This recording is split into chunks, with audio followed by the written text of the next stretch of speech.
Hi, this is Jim Hughes, National President of Campaign Life Coalition.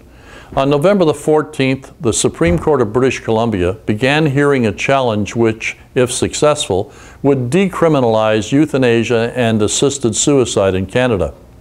If the court sides with the plaintiff, the culture of death will further envelop and suffocate our nation in ways that are hard to believe but predictable. I'm referring to the BC case of Carter versus the Attorney General of Canada, which is challenging the constitutionality of Canada's criminal code, which regards euthanasia and assisted suicide as homicide. Let me be clear.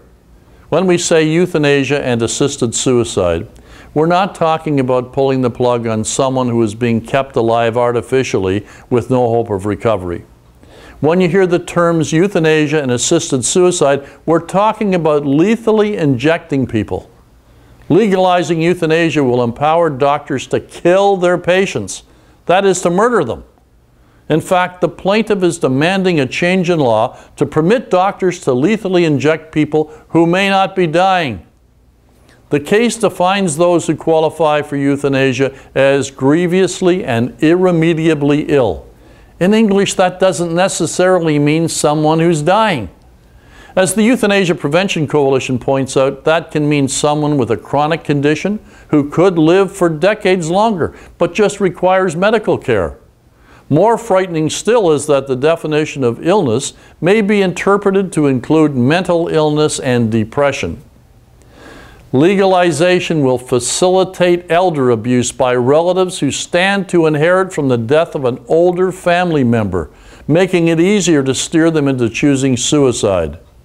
Society already makes the disabled and elderly to feel as if they're a burden to family members and a drain on the healthcare system. Legalizing assisted suicide and euthanasia will intensify this problem. Over time, they'll begin to perceive a duty to die.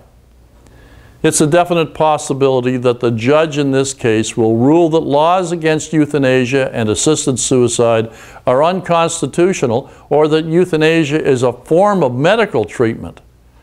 We anticipate that the BC court decision will arrive in mid-January, and then it will go to the appeals court.